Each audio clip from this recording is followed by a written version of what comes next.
بسم الله الرحمن الرحيم. اللهم صل على محمد وسلم. الصلاة والسلام عليك يا سيدي يا حبيبي يا رسول الله.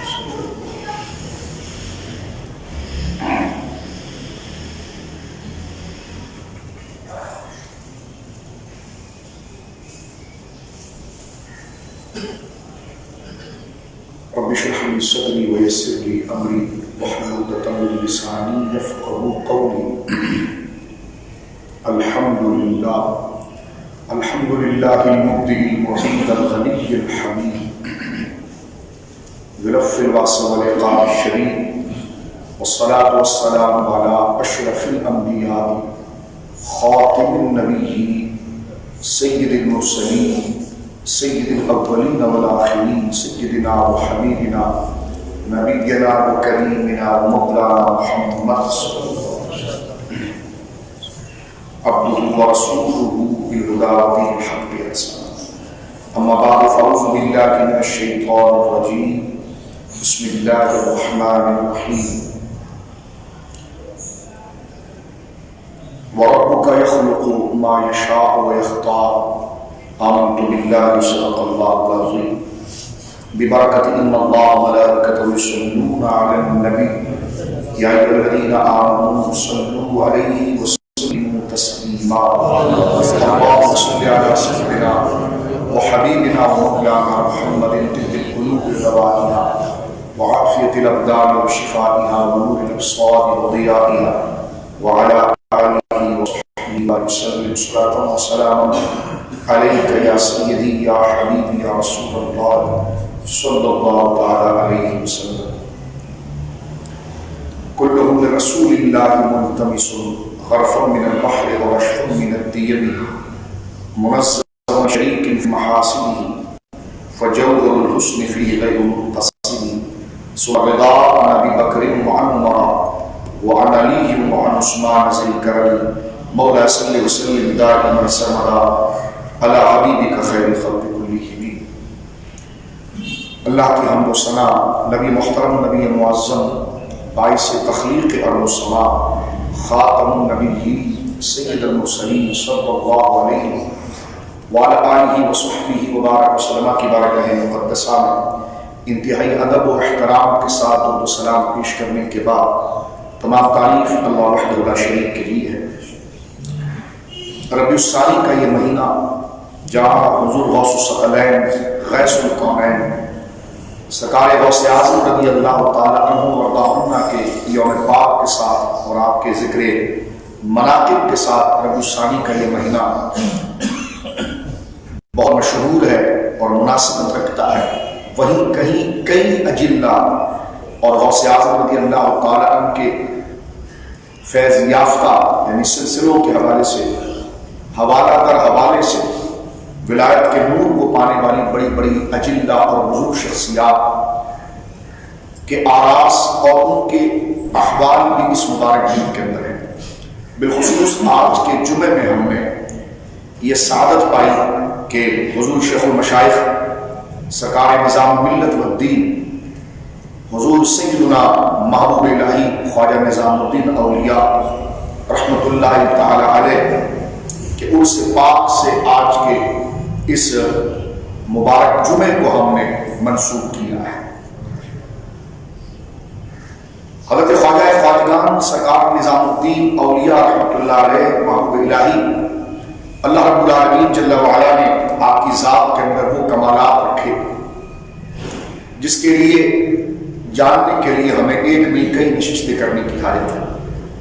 لیکن اختصار کے ساتھ مختصر انداز میں تھوڑے سے وقت کے اندر آپ کی زندگی اور آپ کے معاملات زندگی کو سمجھنے کے لیے چند باتیں جو اہم ترین ہیں عاشقان اولیاء جو اولیاء کرام کے معذبین ہیں ان کے لیے اس باتوں کو جاننا اور بڑا نفع بخش ہے. حضرت خواجہ خواجگان سرکار نظام حق والدین نظام الدین اولیاء محبوب الہی رحمۃ اللہ تعالی علیہ اللہ رب العالمین جل وعلا نے آپ کو نسبی اور خاندانی کی وجاہت عطا فرمائی تھی اور تقوی و طہارت کے اعتبار سے علم ظاہری اور علم باطنی میں شریعت مطہرہ کے علوم میں اور طریقت و حقیقت معرفت کا اللہ رب العالمین نے اپنے فضل سے آپ کو غواص اور ایک ماہر بنایا تھا۔ حضرت خواجہ نظام الدین اولیاء رحمۃ اللہ تعالیٰ علیہ کی ولادت کو اگر ہم دیکھتے ہیں تو 27 صفر مظفر 634 ہجری ہے، اور آپ کا وصال مبارک جو ہے وہ 18 ذی الحجہ 725 ہجری بنتا ہے، یعنی حضرت خواجہ خواجگان خواجہ نظام الدین اولیاء رحمۃ اللہ علیہ کی عمر شریف جو ہے وہ 90 سال یا 91 سال کے قریب بن جاتی ہے، یعنی 634 ہجری آپ کی ولادت ہے بدایوں کے علاقے ہندوستان کے اندر، اور آپ کا وصال مبارک دہلی کے اندر ہوا، اور دہلی میں آپ کا مزار مقدسہ موجود ہے سرکار محبوب الہی کا 18 ذی الحجہ 725 ہجری، یہ 90 سال 91 سال کے قریب حضرت سرکار محبوب الہی رحمۃ اللہ علیہ کی عمر شریف بنتی ہے۔ آپ کی حالات زندگی پر چند بات ذکر کرنے سے پہلے یہ بات میں ایک مختصراً اسی کو پہلے لے لیتے ہیں کہ سرکار محبوب الہی رحمۃ اللہ تعالیٰ علیہ آپ نجیب الطرفین ہیں، یعنی حسنی حسینی سادات، 14 واسطوں سے آپ حضرت امام حسن مجتبیٰ اور امام حسین مجتبیٰ رضی اللہ تعالیٰ کی بارگاہ میں پہنچتے ہیں۔ آپ کے آبا و اجداد مدینہ منورہ سے ہجرت کر کے بخارا کی طرف آئے، اور بخارا میں جب چنگیز خان کا فتنہ کھڑا ہوا تاتاریوں کا، تو آپ کے آبا و اجداد نے وہاں سے ہجرت کی، اور ہجرت کر کے پہلے لاہور آئے، اور لاہور سے پھر انہوں نے کچھ دن یہاں قیام کرنے کے بعد ہندوستان کے بڑے مشہور علاقے بریلی شریف کے ساتھ واقع وہ مقدس سرزمین بدایوں شریف جو ہے وہاں پر وہ قیام کیا، اور وہاں پر حضرت سیدنا نظام الدین اولیاء رحمۃ اللہ علیہ کے والد گرامی حضور سیدنا سید احمد رحمۃ اللہ علیہ کی ولادت ہوئی، اور وہیں پر حضرت خواجہ نظام الدین اولیاء رحمۃ اللہ علیہ کی ولادت ہوئی، یعنی اللہ رب العالمین جل وعلا نے طریقت میں مہارت اور کمال ولایت کے ساتھ ساتھ آپ کو نسب کی شرافت عطا فرمائی، یعنی آپ آل فاطمہ ہیں اور اولاد سیدہ فاطمہ الزہرا رضی اللہ تعالیٰ عنہا ہے۔ یہ آپ کے نسب کے حوالے سے خواجہ نظام الدین اولیاء رحمۃ اللہ علیہ کی شان عظمت، لیکن اگر ہم دیکھیں تو تمام مورخین جنہوں نے ہندوستان کی تاریخ کو مرتب کیا اور ہندوستان کے حالات کو لکھا، جس طرح میں نے ابھی آپ کی خدمت میں عرض کیا کہ 634 ہجری حضرت خواجہ صاحب رحمۃ اللہ علیہ خواجہ نظام الدین اولیاء رحمۃ اللہ علیہ کی یہ ولادت ہے۔ حضرت غوث اعظم رضی اللہ تعالیٰ نے 561 ہجری میں وصال فرمایا، یعنی غوث اعظم 561 ہجری میں ہے، اور حضرت خواجہ نظام الدین اولیاء رحمۃ اللہ تعالیٰ علیہ 634 ہجری میں ہے۔ یہ جو دور سیدنا غریب نواز حضرت خواجہ نظام الدین اولیاء رحمۃ اللہ تعالیٰ علیہ کا ہے، یہ دور یوں دیکھیے کہ کئی بادشاہوں کا بھی دور رہا ہے۔ اس سے قریب کچھ سال پہلے تاتاریوں کا فتنہ ٹھنڈا ہوا، یعنی تاتاریوں کا سلسلہ اور وہ فتنہ جو حضرت قطب الدین بختیار کاکی رحمۃ اللہ علیہ کے دور میں بہت عروج پر تھا، اور تاتاریوں نے اسلامی سرحدوں کو تہس نہس کر دیا تھا۔ علماء نے یہ لکھا ہے، مورخین اور تاریخ کے ماہرین اس بات کو لکھتے ہیں کہ حضرت آدم کی پیدائش سے لے کر صدی تک، یعنی 600 صدی تک اتنا بڑا غدر، اتنا بڑا طوفان اور انسانیت پر اتنا بڑا سوز و ظلم ہوا نہیں جتنا تاتاری فتنے نے اس انسانوں پر ظلم کیا، اور انسانوں نے خاص طور پر اہل ایمان پر جو ظلم کیا۔ مسلمان سرحدوں کو تہس نہس کر دیا گیا، علماء کو شہید کیا گیا، مشائخ کو مار دیا گیا، مسلمانوں کو کثرت کے ساتھ گویا کہ شہید کیے۔ تو یہ اتنا بڑا فتنہ تھا، اور یہ دور مبارکہ جو ہے حضرت خواجہ خواجگان سرکار خواجہ غریب نواز رحمۃ اللہ علیہ کے وصال پاک کے بعد اور آپ کے خلیفہ اجل حضرت بختیار کاکی رحمۃ اللہ علیہ کا یہ دور مبارکہ ہے، جس دور میں ملتان کے اندر حضرت سیدنا بہاؤل زکریا رحمۃ اللہ علیہ شیخ الاسلام رضی اللہ تعالیٰ آپ بنفس نفیس موجود تھے۔ یہ تاتاریوں کا سلسلہ۔ حضرت خواجہ صاحب نظام الدین اولیاء رحمۃ اللہ علیہ کی اگر تاریخی زندگی کو دیکھیں تو یہ علاؤالدین خلجی کا دور ہے۔ علاؤالدین خلجی آپ کے دربار میں حاضر ہونے کے لیے پیش بیتاب رہا، مشتاق رہا، اس کو میں تھوڑا وقت رہے گا تو میں عرض کروں گا، لیکن ہندوستان کی تاریخ کو مرتب کرنے والے یعنی تقسیم ہند، پاکستان تو 1947 میں ہوا ہے، لیکن تقسیم ہند سے پہلے اگر دیکھیں تو تمام مورخین جنہوں نے تاریخ ہندوستان کی تاریخ کو سیاسی انداز میں، مذہبی اور تہذیبی انداز میں مرتب کیا ہے، انہوں نے اس بات کو، تمام لوگوں نے اس بات کو متفق طور پر لکھا ہے کہ آج ہندوستان کے اندر، یعنی ہند و پاک دونوں کو ملا کر آج ہندوستان میں جو اللہ کا نام لیا جاتا ہے یا اسلام کی جو پہچان ہے، یہ سب چشتی بزرگوں کا فضل ہے۔ سبحان اللہ، سبحان اللہ۔ یعنی ہندوستان کے اندر اسلام کے نام کو لانے والے، یعنی رائج کرنے والے، اور ہر قسم کی فکری اور سیاسی اسلام کے مقابلے پر جو تحریکیں چلی، ان کا مقابلہ کر کر اسلام کے نام کو اور اللہ کی توحید کی بقا کے لیے جد و جہد کرنے والا روحانی سلسلوں کے اندر سب سے بڑا سلسلہ چشتیہ تھا، جس کے لیے حضرت سیدنا خواجہ غریب نواز رحمۃ اللہ تعالی علیہ اور آپ سے پہلے آپ کے یوں سمجھیے خواجہ صاحب کے چھٹے دادا مرشد حضور خواجہ ابو محمد چشتی رحمۃ اللہ علیہ، جو محمود غزنوی کے ساتھ رحمۃ اللہ علیہ کے ساتھ وہ ہندوستان تشریف لائے۔ تو ہندوستان کی تاریخ یعنی آج میری اور آپ کی گردن پر جو آج الحمدللہ ہم مسلمان ہیں، اس پر سب سے بڑا احسان اللہ کے فضل سے یہ چشتی بزرگوں۔ سبحان اللہ، سبحان اللہ۔ اگر یہ چشتی بزرگوں کا رخ ہندوستان کی طرف نہیں ہوتا، اس پورے علاقے کو ہندو راجا کھا جاتے اور یہ پوری بستیاں شرک کا اڈا بنتی۔ لیکن حضرت ابو محمد چشتی رحمۃ اللہ علیہ جو محمود غزنوی کے خاص وزراء اور ان کے رفقا میں رہے، 70 سال ان کی عمر شریف تھی، لیکن سومنات کی جنگ کے حوالے سے آپ گویا کہ صف اول میں رہے اس جہاد کے اندر۔ محمود غزنوی کے ساتھ آپ نے تلوار بھی اٹھائی اور اپنی دعا اور تلقین اور نصیحت کے ذریعے بھی آپ نے محمود غزنوی رحمۃ اللہ علیہ کے لشکر کو آپ نے آگے بڑھایا اور اسلام کی سربلندی کے لیے سب سے بڑی جدوجہد، کیونکہ محمود غزنوی جو ہے ان کا وصال جو ہے وہ 421 ہجری اور یہ دور مبارکہ جو ہے وہ حضرت خواجہ صاحب رحمۃ اللہ علیہ کی ولادت سے پہلے کا، حضرت غوث اعظم کے دور سے پہلے کا۔ میں اس بات کو ذکر کر رہا تھا کہ بعض علماء نے یہ لکھا کہ صوفیہ کی جدوجہد یعنی تعلیم، تلقین اور لوگوں کو شریعت مطہرہ کے عمل کی طرف لانا، خوف خدا کی طرف لانا، اخلاق کی طرف لانا، لوگوں نے یہ سمجھا کہ شاید یہ تاتاریوں کا جب دور آیا، کیونکہ تاتاریوں نے مسلمانوں کی فوجی طاقت کو ختم کر دیا تھا۔ مسلمانوں کی کوئی ایسی فوجی طاقت یا مسلمانوں کا کوئی ایسا لشکر یا ایسی عسکری طاقت نہیں تھی جو تاتاریوں کا مقابلہ کر سکے اور تاتاریوں کے مقابلے پر آ سکے۔ آپ جانتے ہیں موضوع میرا وہ نہیں ورنہ طویل ہو جائے گا، میں اس طرف نہیں جاتا، صرف اس بات کا خلاصہ ایک تاریخ کا طالب علم ہونے کے حیثیت سے عرض کرنا چاہوں گا کہ تاتاریوں نے مسلمانوں کا زور توڑ دیا تھا۔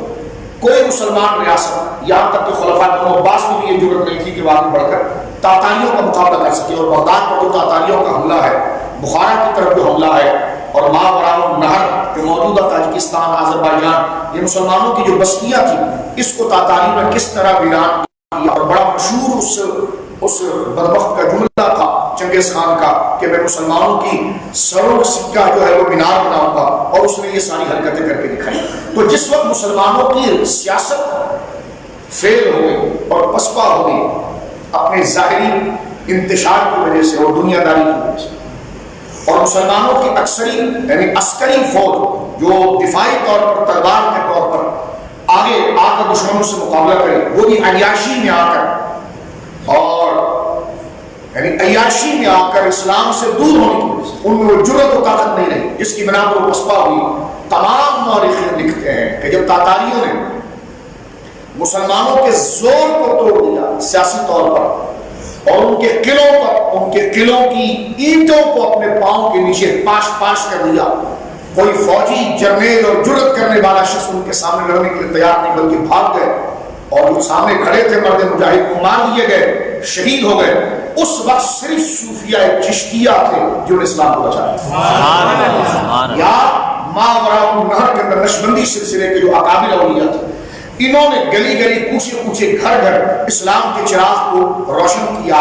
لہذا تاریخ کے وہ مورخین جو یہ کہتے ہیں کہ صوفیہ کی ایجاد یا حضرات صوفیہ کی خانقاہیں، اگر آپ صوفیوں کو جانتے ہو تو اس طرف میں جاؤں گا تو طویل ہو جائے گی، یعنی جنہوں نے درس و تدریس کے ذریعے لوگوں کے اندر اصلاح کے پہلو کو تیار کیا اور ان کے اندر اخلاص و الہیت کو جگایا اور اخلاق کو جگایا، حضور علیہ السلام کی سیرت پر عمل کے لیے ان کی طبیعتوں کو راغب کیا، تو بعض مورخین کو یہ غلط فہمی ہوئی، انہوں نے کہا کہ تاتاریوں نے جب مسلمانوں کے سارے زور کو توڑ دیا تھا تو اس وقت صوفیاء کے وجود کی ضرورت پڑی، اور وہ سبب تاتاریوں کا زور یہ وجہ بنا تھا کہ صوفیہ کی خانقاہیں بنی، لیکن یہ غلط تاثر ہے، اس لیے کہ صوفیہ کا دور تو حضرات صحابہ سے چلا آ رہا ہے، صحابہ کرام رضوان اللہ اجمعین، یعنی صوفیہ کی ہم تاریخ کسی موضوع پر عرض کریں، کیونکہ شریعت کیا ہے؟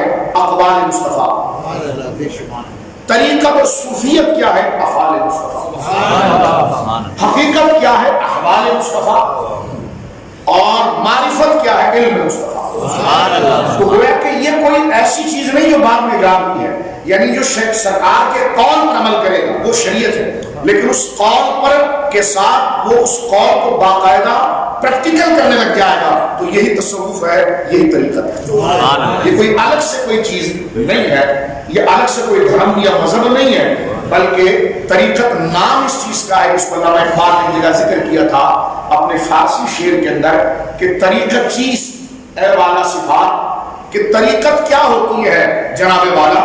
تو وہ کہتے ہیں شریعت را دیدن با اماق حیات، شریعت پر عمل کرنا اپنی روح جگر اور اپنی شوق کے ساتھ۔ یعنی میں نماز پڑھ رہا ہوں یوں کھڑا ہو گیا، یہ نہیں، بلکہ میں نماز پڑھ رہا ہوں اللہ پہ پڑھ رہا ہوں، میرا رب مجھے دیکھ رہا ہے اور رب کا مراقبہ دیکھنا میرے دل کے اندر ہے، اور میں اس کی محبت میں آیا ہوں، اس کی رضا کو لینے آیا ہوں، اور اپنی مسجد سے اس کی اس پیاری یاد کو لے کر اس حقیقت کو میں اپنے دلوں کے اندر مضبوط کر رہا ہوں کہ وہ گھروں میں بھی دیکھتا ہے، وہ بازاروں میں بھی دیکھتا ہے، وہ تولتے کھاتے وقت بھی دیکھتا ہے۔ تو اس جذبے کے ساتھ، یاد الہی کے ساتھ، اخلاص کے ساتھ عبادت کو آراستہ کرنا، عبادت نماز ایک جسم ہے، اس کی روح یاد الہی ہے، نیت ہے، تو طریقت وہ ہے جو بندے کے اندر اس شوق کو بیدار کرتا ہے اور عبادت کے اندر اس کی روح کو دیتا ہے۔ یہ کیسے کہا جا سکتا ہے کہ یہ تاتاریوں کے طریقے سے آیا؟ بلکہ یہ تو قرآن مجید فرمان حمید و سرکار دو عالم صلی اللہ علیہ وسلم کے صحابہ کے اندر یہ زہد، تقوی، اخلاص، ایثار، شجاعت، غریبوں کے ساتھ مدد، حضرت ابوبکر صدیق سارے گھر کے سامان لے کر آ رہے ہیں، حضرت عمر آدھے گھر کا سامان لا، تو یہ کیا ہے؟ یہ سارا طریقت ہے۔ رات بھر وہ خوف خدا میں رو رہے، یہ کیا ہے؟ طریقت ہے۔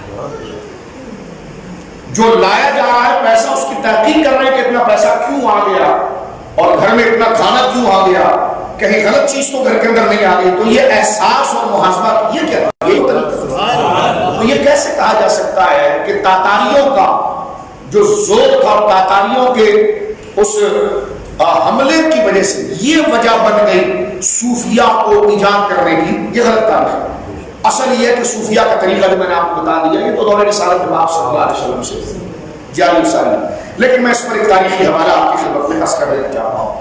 علامہ عبدالرحمن جامی رحمۃ اللہ علیہ نے نفحات الانس کے اندر اس بات کو نقل کیا ہے کہ حضرت شیخ نجم الدین کبریٰ رحمۃ اللہ علیہ، حضرت امام فخر الدین رازی رحمۃ اللہ علیہ کے پیر و مشیر، انہوں نے تاتاری فتنہ، یہ ماوراء النہر تاجکستان کے علاقہ، ماوراء النہر یعنی تاجکستان میں ایک دریا بہتا ہے جس کو دریائے آمو کہتے ہیں، دریائے آمو، جیسے آپ آم لکھتے ہیں مینگو آم، ایسے آمو، اس کو اسلام کا دریا کہا جاتا ہے، کیونکہ اس دریا کے اس پار اور اس پار سارا اسلام کا کام عرب کے بعد اگر کہیں ہوا تو سارے اکابر یہی عرب تھے۔ حضرت سید باالحق نقشبند رحمۃ اللہ علیہ، حضرت امام المتکلمین شہنشاہ اہل سنت حضرت سیدنا حضرت ماتریدی رحمۃ اللہ علیہ وہی آرام کر رہے ہیں، امام ترمذی علیہ رحمۃ وہی آرام کر رہے ہیں، امام بخاری علیہ رحمۃ وہی آرام کر رہے ہیں، حضرت عبید اللہ حرار وہی آرام کر رہے ہیں، حضرت مولانا یعقوب چرخی وہی آرام کر رہے ہیں۔ تو گویا کہ یہ دریا جو ہے دریائے آمو، اس کو اگر آپ جغرافی اعتبار سے گوگل پر سرچ بھی کریں تو آپ کو یہ بات پتہ چلے گی، اس لیے لوگ تاجکستان وغیرہ جاتے ہیں کیونکہ سلسلہ نقشبندیہ اسی دریا کے کنارے پر آباد ہے۔ اور میرے دوستوں دور علم بھی وہی ہے، یعنی عرب کے بعد سب سے بڑا کام آپ کو بخاری شریف کس نے دی؟ یہ تاجکستان میں ہوگا۔ آپ کو ترمذی شریف کس نے دی؟ انہوں نے دی۔ علم کلام آپ کو کس نے دیا؟ امام منصور ماتریدی نے دیا۔ اہل سنت کی یہ شناخت بنی، تو یہ سارے اکابر علماء، فقہاء، متقین یہ اسی طرف کے، بلکہ اگر آپ غور کریں تو امام اعظم ابو حنیفہ بھی اسی علاقے کے، تو یہ دریائے آمو ہے، جس کو اردو میں آمو، آم جیسے مد کے ساتھ لکھتے ہیں آمو، اس کو عربی میں عربی زبان میں دریا پر نہر کہتے ہیں، ماورا کہتے ہیں اس سائڈ کو۔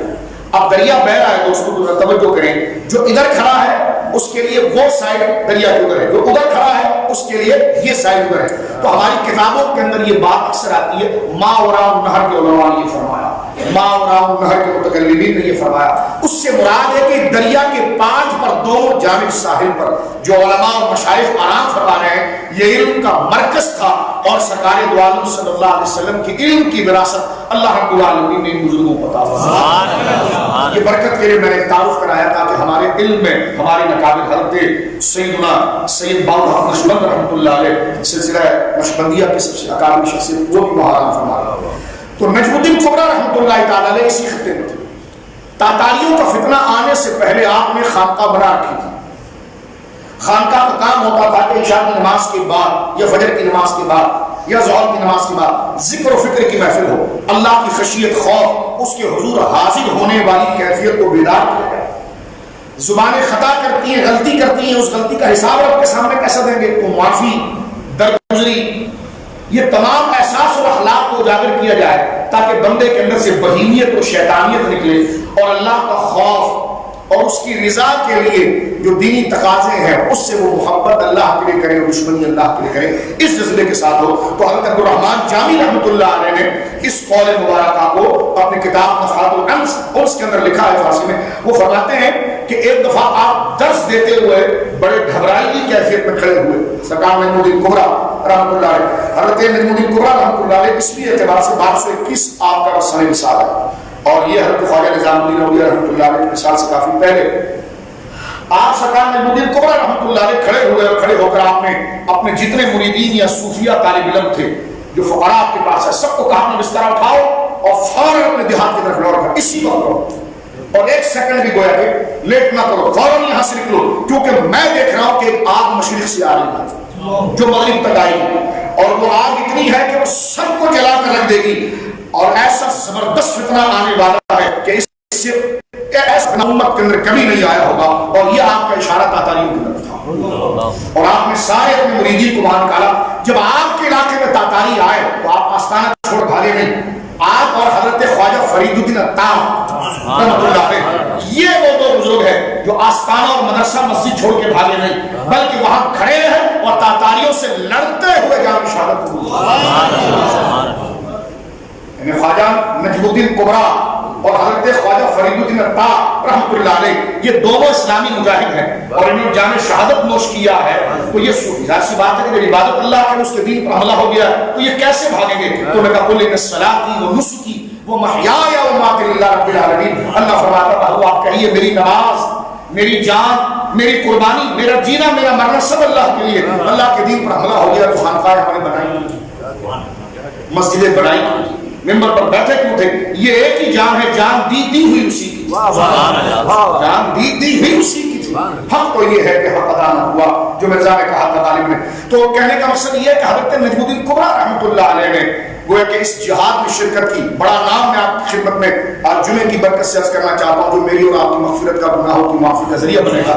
حضرت خواجہ خواجگان خواجہ فرید الدین عطار رحمۃ اللہ علیہ آپ تاتاریوں سے جنگ کرتے ہوئے شہید ہوئے، اور دونوں بزرگوں کا مزار اس طرف ہے۔ نجم الدین کبریٰ رحمۃ اللہ علیہ جو اتنے دلیر، اور یہ وہ عظیم ہستی ہے جو حضرت امام المفسرین اور امام الفلاسفہ حضرت امام فخر الدین رازی رحمۃ اللہ علیہ، جس نے عقلی یعنی عقلی شبہات اور لاجیکل شبہات، اس طرح کے الہاد اور ایتھس جو آج بیٹھے ہوئے ہیں جو اسلام پر حملہ کرتے ہیں اور جہاں سے وہ مواد لاتے ہیں، اس کی ابتدا اس دور میں ہوئی تھی کہ عقلی شبہات اسلام میں پیدا کر کے مومنوں کے ایمانوں کو مضبوط ایمانوں کو نرم کر کے ان کو منافق بنایا جائے۔ خدا کے لیے شک پیدا کر دو، رسول کے لیے شک پیدا کر دو، قرآن کے لیے شک پیدا کر دو۔ تو یہ عقلی جو ایتھس کرتا ہے، جو ملحد کرتا ہے، سائنس کا نام لے کر لوگوں کے درمیان باتیں کرتا ہے اور کہتا ہے کہ جناب جو ہے کہ یہ عالم جو ہے وہ قدیم ہے، تو کسی کہنے والے نے کہا اگر یہ عالم قدیم ہے اور عالم میں خدا بھی شامل ہے تو یہ کمپیوٹر جس نے بنایا تھا تو کمپیوٹر میں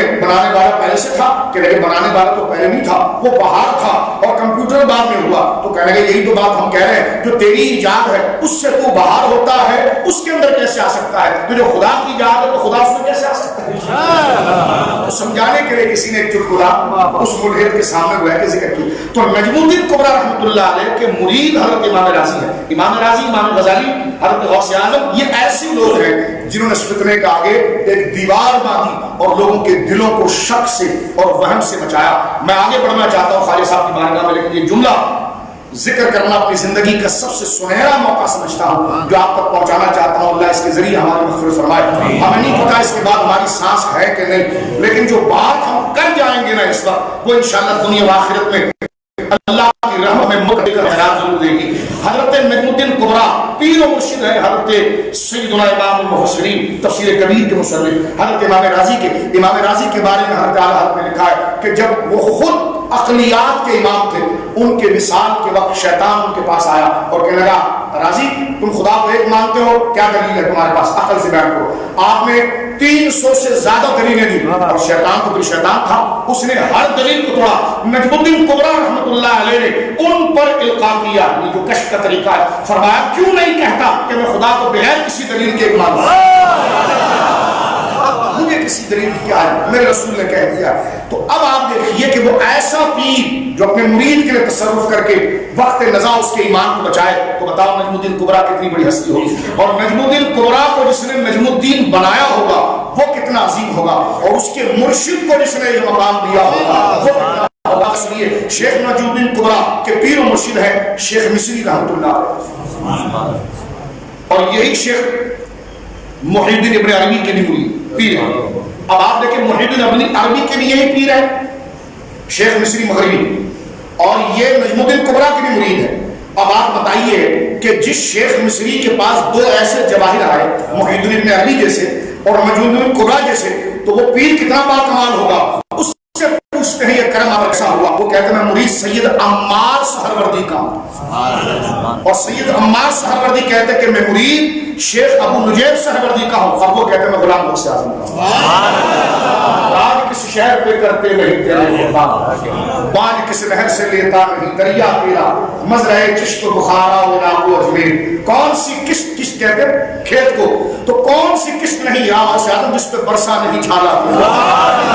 کہ زمین باغ بنتی جب ہے ہوتی ہے، تو آپ اجمیر جائیے وہاں بارش بھی غوث پاک، آپ بخارا آئیے وہاں بارش بھی غوث اعظم، آپ نجم الدین کبریٰ کو دیکھیے. تو یہ ایک سلسلے کی بات تھی. خیر تھوڑا سے ہم آگے چل جانا چاہتے ہیں، لیکن سلسلہ صوفیہ نے جو کام کر کے دکھایا وہ بہت بڑا تھا.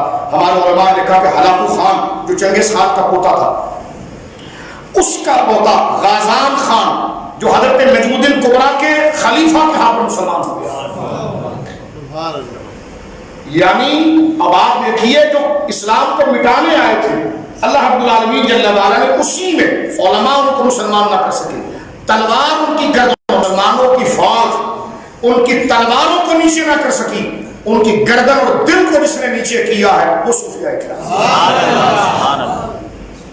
یعنی ہلاکو خان کا پوتا اور چنگیز خان کا پڑ پوتا، اس کو اسلام میں لانے والے حضرت نجم الدین کبریٰ رحمۃ اللہ علیہ کے خلفاء میں سے شیخ سیف الدین جو خلیفہ تھے حضرت شیخ نجم الدین کبریٰ کے، ان کے ہاتھ میں چنگیز خان کا یہ گویا کہ پڑپوتا مسلمان ہوا. اور جب حضرت شیخ سیف الدین خوری رحمۃ اللہ علیہ جو نجم الدین کبریٰ کے خلیفہ ہیں، ان کا جب وصال ہوا تو چنگیز خان کی پوتی نے کثیر مال دے کر ان کا گنبد بنایا. جو گنبد گرانے والے تھے، جو مسلمانوں کو مارنے والے تھے، جو قرآن کو معاذ اللہ جلانے والے تھے، جو مسلمانوں کے مدرسوں کو خانقاہوں کو تہس نہس کرنے والے تھے، لیکن دیکھیے اللہ رب العالمین نے حضرات صوفیہ کے ذریعے وہ کام لے لیا جو مسلمانوں کی فوج نہ کر سکی. اسے اصل یہ ہے عمر صغیر کا وہ تسلسل. اس میں قطب الدین بختیار کاکی آ گئے. سرکار قطب الدین بختیار کاکی کیونکہ پیر دادا پیر ہیں خواجہ نظام الدین، تو خواجہ صاحب کی رضا حاصل کرنے کے لیے اللہ کے فضل کے لیے میں آپ کے دادا پیر کی شان بیان کرنا چاہوں گا. حضرت خواجہ بختیار کاکی رحمۃ اللہ علیہ ملتان تشریف لائے تھے. حضور شیخ الاسلام بہاؤالدین زکریا اور یہ آپس میں بڑے قریبی محب اور دوست تھے، آنا جانا اس وقت رہتا تھا. آپ جب ملتان شریف پہنچے تو اس وقت ملتان میں قطب الدین قباچہ جو اس وقت ملتان کا گورنر تھا حکومت کی جانب سے، اس نے چنگیز خان کے خلاف کوئی بات کیا، کوئی رسد ہے. چنگیز خان بدلہ لینے کے لیے پہنچ گیا ملتان، اور رات کو جب اس کی فوجیں آ گئی تو مسلمانوں کی فوجوں کے ہاتھ پاؤں پھول گئے کہ اس سمندر کا اور ان وحشیوں کا مقابلہ کون کرے. یہ تو بندے کو زندہ کھا جاتے ہیں، ان کا مقابلہ کون کرے گا. اس وقت قطب الدین قباچہ کے بارے میں کہا جاتا ہے کہ وہ اولیاء کے لیے دل میں برا خیال رکھتا تھا، اور بدنظیر اس کے اندر جراثیم تھے. وہ بھاگتا ہوا حضرت بہاؤالدین زکریا کے پاس آیا. اس نے کہا ہماری فوجیں کھڑی ہیں لیکن ان کی ہمت جواب دے رہی ہے، آپ اللہ سے کوئی دعا فرمائیے. کچھ کرم ہو جائے. انہوں نے کہا علی سے ہمارے دوست آئے ان کے پاس چلے. بابا بن زکریا رحمۃ اللہ علیہ جہاں آرام فرما رہے اس کے قریب جو مسجد ہے اسی کے احاطے میں سرکار قطب الدین بختیار کاکی رحمۃ اللہ علیہ سید السادات حضرت خواجہ صاحب رحمۃ اللہ علیہ کے دست راست آپ تشریف فرما تھے. قطب الدین کباچہ کے بعد کے پاس آیا اور آپ سے دعا کا کہا تو آپ نے ڈانٹ پلائی. فرمایا ہمارے لیے دل میں بغض رکھتا ہے اور دعا کے لیے ہمارے پاس آیا ہے. اس نے کہا مجھے بھی معاف کرے اور اس وقت اسلام پر بات آئی ہے تو فرمائے تیری فوجیں کیوں کھڑی ہوئی ہے. ایک تیر آپ نے اس کے ہاتھ سے لی اور اس پہ سورہ فاتحہ شریف آپ نے پڑھا یہ لے اور جا کے رات ہی کو پھینک دینا. اس نے کہا کہاں پھینکوں؟ آپ نے ہنس کے فرمایا جدھر منہ لگے پھینک. تاریخ میں یہ واقعہ سونے کے پانی سے لکھنے کے مترادف ہے کہ جب اس نے قلعے سے اس کے فوجی نے جب ایک گویا کہ فائر کیا یعنی تیر کو پھینکا ہے صبح فجر کی اذانیں ہو رہی تھی پورا میدان چنگیز خان کی فوج سے خالی تھا. اور تیر نہیں تھا ایک روپ کا گولا تھا. اس کی فوج میں گھبراہٹ شروع ہو گئی وہ بھاگ گئے وہاں سے. اور اللہ رب العالمین جل وعلا ایسے کام اپنے دین کی سربلندی کے لیے جب مسلمانوں کی بدعملیاں اور بدکرداریاں اور اختلافات اتنے ہو جائے شرازہ منتشر ہو جائے تو پھر ایک مرد کلندر آتا ہے جو امت کو زندہ کرے. یہ سرکار بختیار کاکی ہے. ان کے تربیت یافتہ میرے آقا سرکار بابا صاحب رحمۃ اللہ. اب آئیے حضرت خواجہ نظام الدین اولیاء رضی اللہ تعالیٰ عنہ کی ذات مبارکہ کی طرف ہم چلتے ہیں. سرکار خواجہ نظام الدین اولیاء رحمۃ اللہ تعالیٰ علیہ جو خلیفہ اجل ہے. میں لیکن یہاں پہ ایک بات عرض کر دوں اس سے پہلے تھوڑا سا وقت رہ گیا اس میں تاکہ تاریخی واقعات جو ہے اصل میں یہ تھوڑا آگے بڑھے. خواجہ صاحب رحمۃ اللہ علیہ نے جیسی ٹیم بنائی ہے نا ساتھ حالانکہ ہم طبعاً قادری ہیں اور اپنے خاندانی طور پر چشتی ہیں لیکن سارے بزرگ ہمارے ہیں. کیسے آقاؤں کا بندہ نظارہ بول بالے نہیں سرکاروں کے.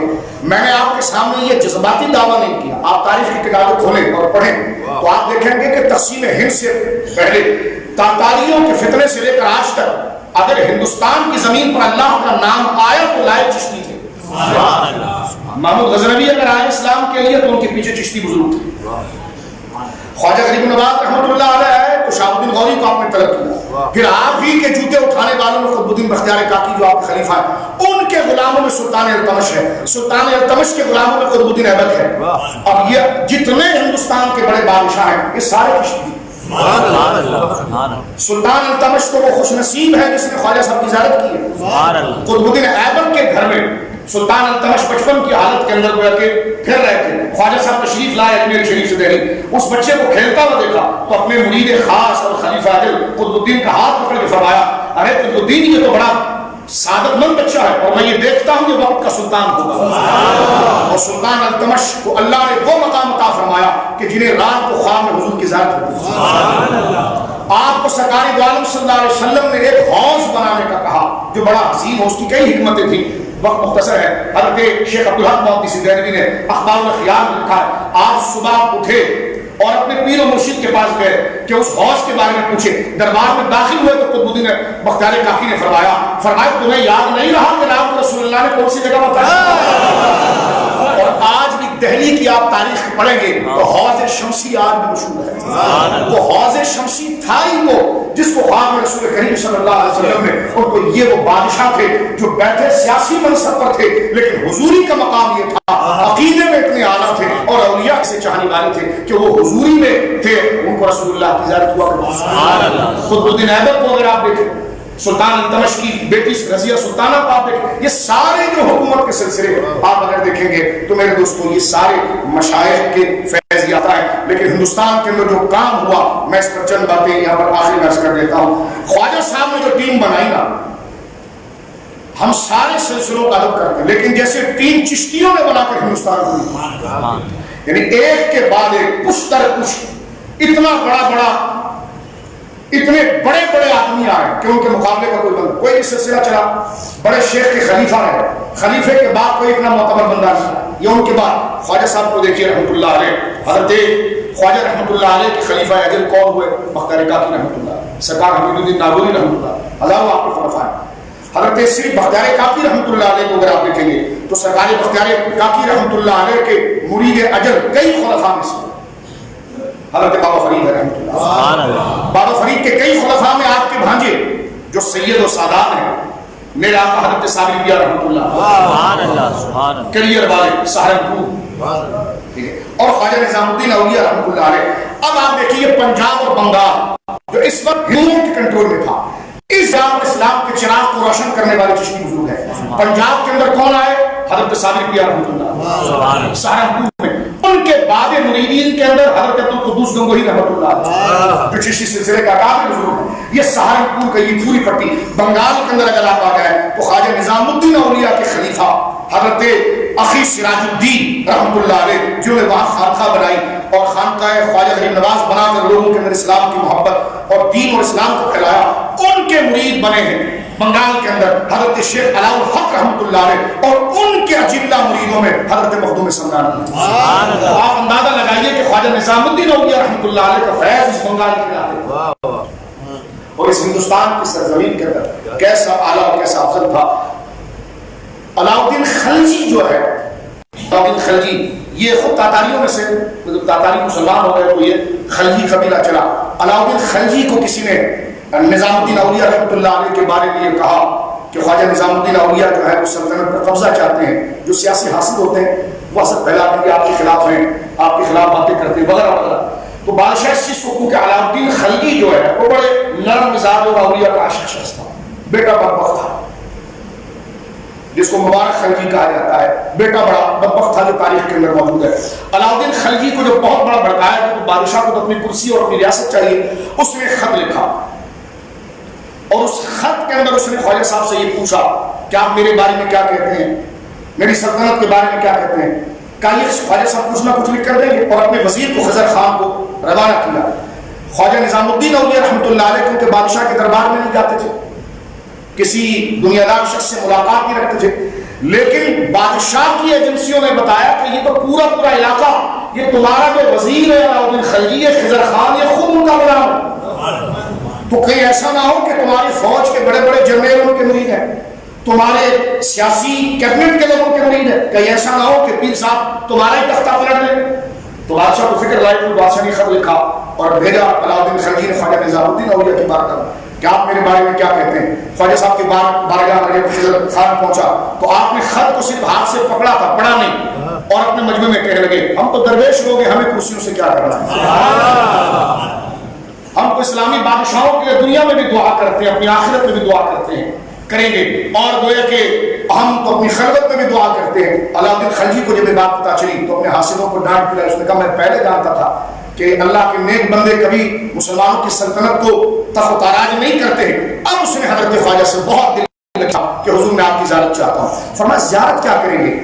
کہا دعا چاہتا ہوں. کہا جو غیبانہ دعا ہے وہ زیارت سے زیادہ مؤثر ہے. حضرت خواجہ نے فرمایا جو غیبانہ دعا اس سے محبت زیادہ ہوتی ہے. اس نے کہا میں آپ کے پاس آؤں گا. فرمایا آنے کی حاجت نہیں ہے، آپ کے پاس اتنے کام ہے. لیکن جب وزیر نے زیادہ اصرار کیا تو آپ نے فرمایا میرے گھر کے 2 دروازے ہیں، بادشاہ اگر اس دروازے سے آئے تو تم اس دروازے سے. یعنی صرف اس سے اندازہ لگائیے خواجہ نظام الدین اولیاء رحمۃ اللہ علیہ کا روب اور دبدبہ کیا تھا. اس کا بیٹا مبارک خلجی نے حضرت خواجہ صاحب کو قتل کرنے کی سازش کی تھی اور بڑا وہ حسد رکھتا تھا، لیکن ہوا یہ کہ اسی کے وزیر نے رات کے وقت اس کو مار ڈالا اور جو علاؤدین خلجی کا بیٹا تھا وہ ہلاک ہو گیا.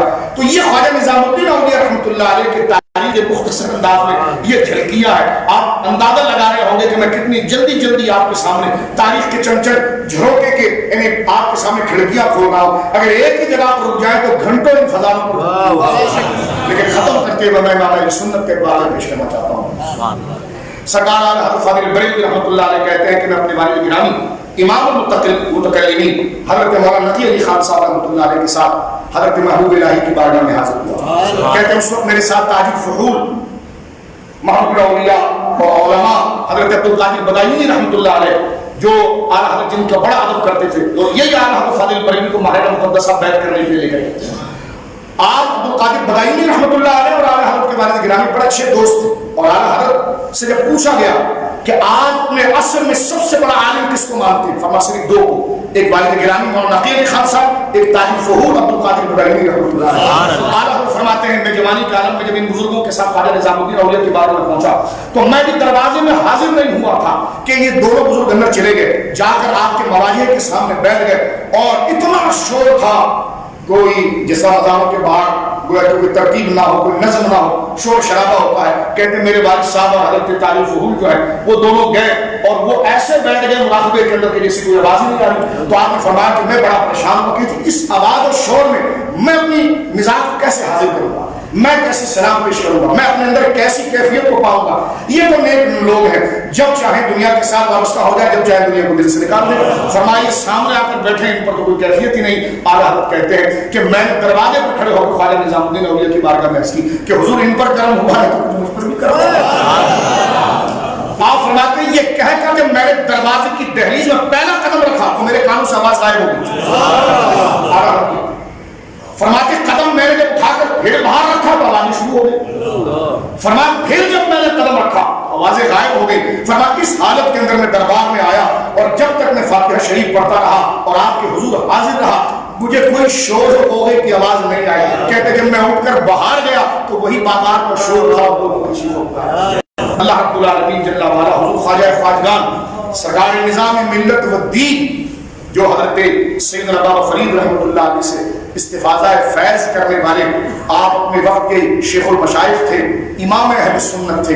لوگوں کو سنی عقیدہ پڑھانا، لوگوں کو دین سمجھانا، ان کے اخلاق کو درست کرنا، یہ ساری تعلیم 21 سال کی عمر میں آپ نے جب بابا فرید کا تذکرہ دلی میں سنا تھا تو آپ تشریف لے آئے پاک پتن شریف اور یہاں پہ حضرت بابا صاحب سے مرید ہوئے. بابا صاحب نے آپ کو نفاذ الانس حضرت عبدالرحمن جامی کی کتاب بھی پڑھائی، تمہید اہل سنت کے عقیدے کی کتاب بھی پڑھائی اور اس کا امتحان لینے کے بعد دستار خلافت آپ کے سر کے اوپر. حضرت خواجہ نظام الدین اولیاء رحمۃ اللہ علیہ نے 18 ذی الحجہ 725 ہجری میں آپ نے وصال فرمایا اور آپ کا روزہ مبارک دہلی شریف کے اندر موجود ہے. اللہ رب العالمین جل وعلا خواجہ خواجگان کے صدقے ہم تمام پر اپنا خاص فضل کرم فرمائے. اس طرف بھی آپ دیکھیں کوثر شریف کی نظام الدین اولیاء کی مریدین محمد مہروی، حضرت خواجہ محمد مہروی نظامی ہے، ان کے مرید حضرت خواجہ توسلی نظامی ہے، ان کے مرید خواجہ سیالوی نظامی ہے، ان کے مرید پیر محلی شاہ صاحب نظامی ہے. تو گویا کہ یہ پوری خطے اس اجمیر سے ایک نہر کی ایک گویا کہ چھوٹی سی نہر چل کر آئی ہے تو اس پورے خطے کو اسلام سے انہوں نے مار کر دیا. اللہ رب العالمین ہمیں اپنے محسنین اکابر کو یاد رکھنے کی توفیق عطا فرمائے. آج بھی فاتحہ شریف ہوگا، آپ اپنے گھروں کے اندر فاتحہ شریف کرنے کی سعادت پائیں اور اپنے بچوں کو خواجہ نظام الدین اولیاء رحمۃ اللہ علیہ کے مقام و مرتبے بتائیں، اس لیے کہ اولیاء کی محبت اور ان کا ذکر وہ ہے قرآن کہتا ہے یہ دلوں کو ثابت رکھتا ہے. انشاءاللہ زندگی رہی تو تفصیلی ہم کسی شب خواجہ صاحب کی زندگی مبارکہ پر یہ احوال بیان کریں گے. کچھ وقت زیادہ بھی ہوا، خواجہ صاحب کا ذکر تھا. اللہ رب العالمین جل وعلا اس صبر پر آپ کو کامل اجر عطا فرمائے اور اس ذکر کے صدقے اللہ رب العالمین ہمیں قلب و نظر کی کشادگی عطا فرمائے. مذہب حق پر اللہ ہمیں سلامت رکھے، آخری ہج کی کلمے پر عطا فرمائے.